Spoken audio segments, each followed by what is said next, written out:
क्या देखना है बाबू? द्विघात समीकरण। अगर हम इसकी डेफिनेशन की बात करें द्विघात समीकरण का, तो द्विघात समीकरण किसको बोलते हैं बाबू? जिसका अधिकतम घात दो, जिसका अधिकतम घात दो, कितना हो? दो। इसे क्या कहा जाता है? अगर इसकी व्यापक रूप की बात की जाए, द्विघात समीकरण का व्यापक हो जाएगा ax स्क्वायर प्लस बराबर ax square plus bx plus c बराबर 0।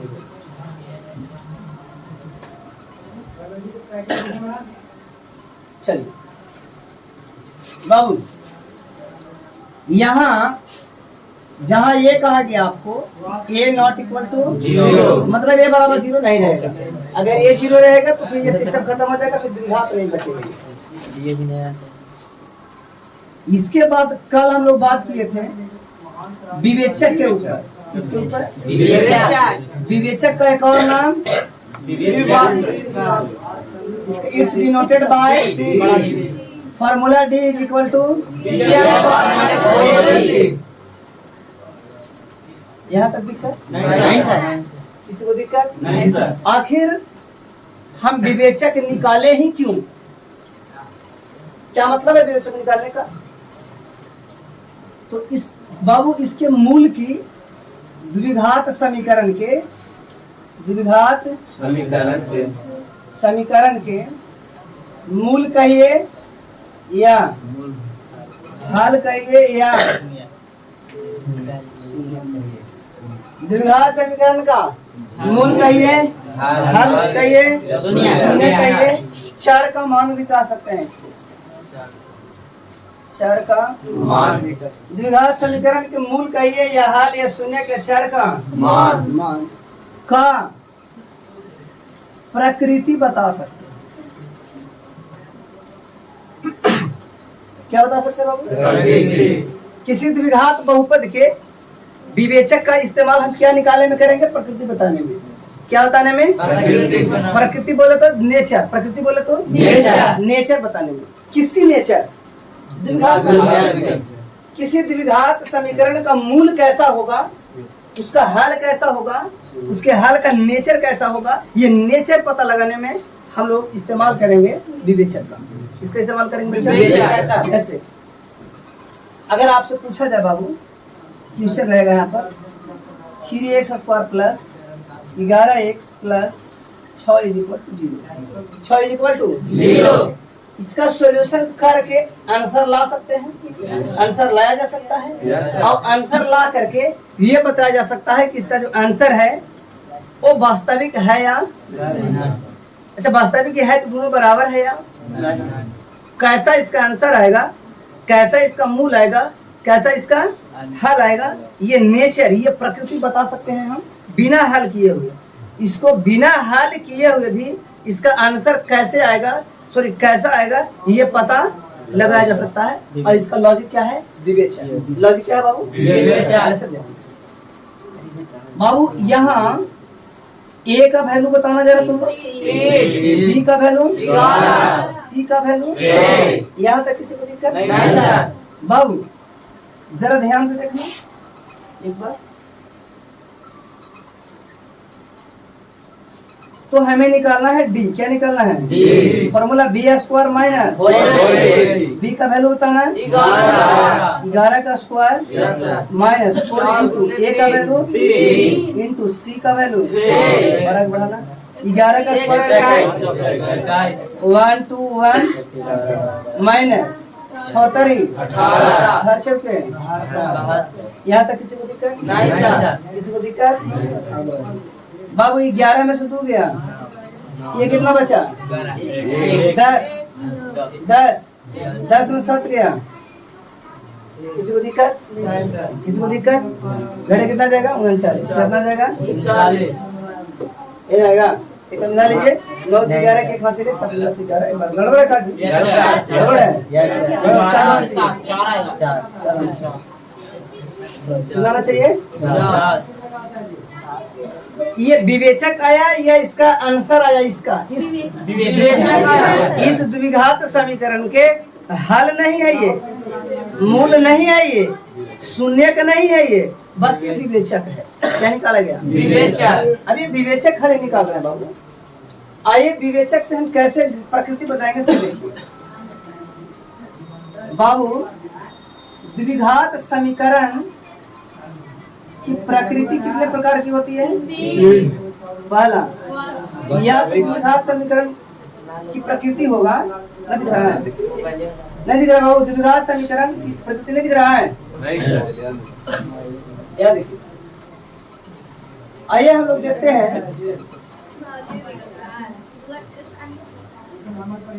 द्विघात समीकरण के मूल कहिए या हल कहिए या क्या करना पड़ेगा? कि प्रकृति बोले तो नेचर, प्रकृति बोले तो नेचर कैसे पता लगाएंगे? ये तीन तरह का होता है बाबू।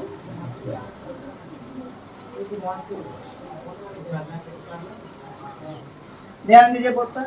विवेचक के जरिए ये पता लगाया जा सकता है इसका मूल कैसा होगा, इसका मूल कैसा होगा बाबू। ये है, इसमें रहेगा विवेचक का मान। इसका एक और नाम क्या है बच्चा? विवेक कर कहिए या डी कह दीजिए, कोई दिक्कत? इसको में हम लोग देखते हैं मूल की प्रकृति, मूलों की प्रकृति। प्रकृति बोले तो नेचर, आई मीन वो कैसा दिखेगा। ध्यान दो बच्चा, अगर बी स्क्वायर माइनस 4ac का जो मान है, बी स्क्वायर माइनस 4ac का मान जो है, अगर ये बड़ा हो जाता है, क्या हो जाएगा? किससे? जीरो से। किससे? जीरो से। अगर बी स्क्वायर माइनस 4ac का मान बाबू जीरो से बड़ा है, तब कहेंगे कि मूलों का जो प्रकृति होगा वो वास्तविक तो होगा, वास्तविक होगा लेकिन असमान होगा। असमान बोले तो बराबर नहीं होगा। ये एग्जाम में पूछा जाता है सवाल। यदि बी स्क्वायर माइनस 4ac का मान का कंपेरिजन जीरो से किया जाए और बी स्क्वायर माइनस 4ac का जो वैल्यू है बाबू ये जीरो के बराबर हो जाए, क्या हो जाए? जीरो के बराबर। इस परिस्थिति में मूल जो होगा वो वास्तविक तो होगा और समान भी होगा, वास्तविक और समान भी होगा। अगर बाबू बी स्क्वायर माइनस 4ac का जो वैल्यू है वो छोटा हो जाए, क्या हो जाए? छोटा। जीरो से, किसको से? जीरो से। मतलब जीरो बड़ा हो जाए। अगर बी स्क्वायर माइनस 4ac का मान जीरो से क्या हो जाए? बड़ा, छोटा हो जाए, सॉरी छोटा हो जाए, तब कहा जाएगा कि इसकी जो मूल होगी वो वास्तविक ना हो करके क्या हो जाएगा? अवास्तविक। क्या हो जाएगा बाबू? अवास्तविक। एग्जाम्पल देख लेते हैं। जैसे देख लो, अगर लिखा हुआ रहेगा 2x square plus 4x plus 1, 2x square plus 4x plus 1 बराबर कितना? 0। बाबू इसमें a का वैल्यू 2, b का वैल्यू 4, c का वैल्यू 1, तो क्या हम लोग निकालेंगे? d निकालेंगे। क्या निकालेंगे? Formula B square minus 4ac, मतलब वही विवेचक निकालेंगे। b का वैल्यू 4 माइनस 4 का वैल्यू 4, a का वैल्यू 2, c का वैल्यू 1। आगे 4 में 16, 4 दूना 16 में 60 घटाओ 8। ये 8 है बाबू जी। ये जो 8 है जीरो से बड़ा है कि छोटा है? बड़ा। तो हम लोग कह सकते हैं बाबू चूंकि बी स्क्वायर माइनस 4ac का जो वैल्यू आया है जीरो के कंपेयर में बड़ा है कि छोटा है? बड़ा। ये बड़ा है बाबू, इसलिए इसका मूल कैसा होगा? मूल वास्तविक होगा या नहीं होगा? मूल वास्तविक होगा कि नहीं होगा? वास्तविक एवं असमान। वास्तविक एवं असमान। यहाँ तक किसी को दिक्कत? यहाँ तक किसी को दिक्कत? दिक्कत है क्या बाबू? एक और देख लो। सपोज दैट कि क्वेश्चन ऐसा है 2x square plus 4x plus 8 बराबर 2x square plus 4x plus 8 is equal to 0। बाबू इसमें a का वैल्यू बताना जरा। 2। a बराबर कितना? 2। b बराबर 4। c का वैल्यू बताना है 8। तो हम लोग कैसे पता करेंगे इसका विवेचक या ये मूल की प्रकृति? विवेचक क्या निकालना पड़ेगा हम लोग को? b स्क्वायर माइनस आगे बढ़े। b का वैल्यू 4 का स्क्वायर हो जाएगा बाबू माइनस 4। a का वैल्यू 2। c का वैल्यू और आगे बढ़ाइए 4 का स्क्वायर 4 दूना 8 में 8 से गुना करेंगे 14 में से 6 गिरता है 8। 14 में 6 गिरता है ये कितना बचेगा 5 में से गया तो प्लस में कि माइनस में? ये जो डिजिट है -48 जीरो से ये छोटा है या बड़ा है? छोटा है। जीरो छोटा है। जीरो छोटा है। Yes sir. जबकि ये जीरो से छोटा है बाबू लिख देंगे यहाँ पर लॉजिक। चूंकि बी स्क्वायर माइनस 4ac जो है बाबू जीरो के कंपैरिजन में बड़ा है कि छोटा है? बड़ा कौन है? जीरो की बी स्क्वायर माइनस 4ac करने में घूमेगा। ऐसा पढ़ेंगे कि बी स्क्वायर माइनस 4ac छोटा है जीरो से, इससे इसलिए इसका जो मूल होगा इसका मूल कैसा होगा बाबू? अवास्तविक होगा। मेरा मतलब वास्तविक अवास्तविक। इसका मूल कैसा हो जाएगा? किसी को दिक्कत इसमें? नहीं। एक और एग्जांपल देख लेते हैं।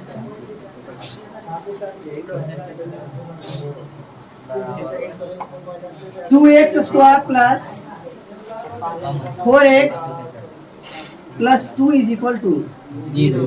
बाबू a का वैल्यू बताना 2। b का वैल्यू 4। c का वैल्यू 2।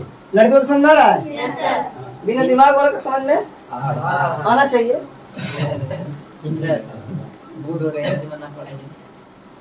आगे देखिए मैं तो हम लोग क्या निकालेंगे? डी क्या निकालेंगे? फॉर्मूला बताइए। बी स्क्वायर माइनस बी का वैल्यू बताइए 4 का स्क्वायर माइनस 4 गुणा a का वैल्यू 2। c का वैल्यू 4 का स्क्वायर करिए 4 दूना 8 दूना के 16 में 16 जाकर क्या बचेगा बाबू? यहाँ बाबू चूंकि बी स्क्वायर माइनस 4ac का जो वैल्यू है जीरो के कंपेयर में छोटा है कि बड़ा है कि बराबर है? क्या है बाबू? इसलिए हम कह सकते हैं इसका जो मूल होगा इसका मूल वास्तविक भी होगा एवं समान भी होगा। यहाँ तक किसी को दिक्कत? यहाँ तक किसी को दिक्कत? ठीक है नोट कीजिए।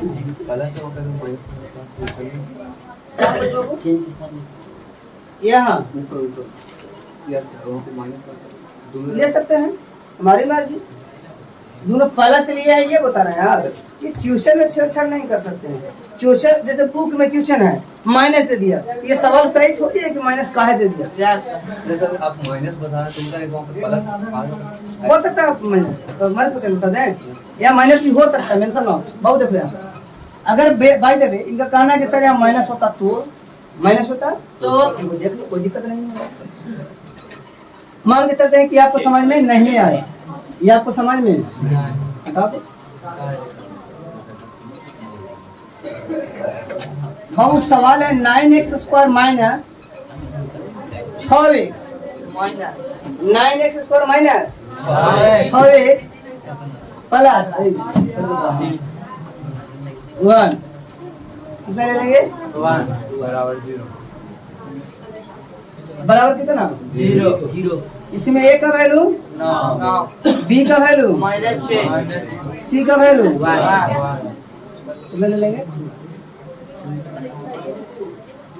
आगे बढ़ाइए बाबू। तो हम लोग क्या निकालेंगे? डी बराबर बी स्क्वायर माइनस बी का वैल्यू माइनस 6 का स्क्वायर माइनस 4 गुणे ए का वैल्यू सी का वैल्यू। यहाँ तक दिक्कत शिवम? प्लस माइनस प्लस कुछ में रह सकता है, दिक्कत नहीं होनी चाहिए। बाबू सॉरी माइनस 6 का स्क्वायर कीजिए 4 नमा 1 गुना करेंगे वही बात रहेगा। बाबू 36 में 36 घटे क्या बचेगा? 0। सेम बता गया। कोई दिक्कत? कोई दिक्कत? ठीक है जी, नोट कीजिए, जिनका स्क्रीनशॉट करना है कर लीजिए।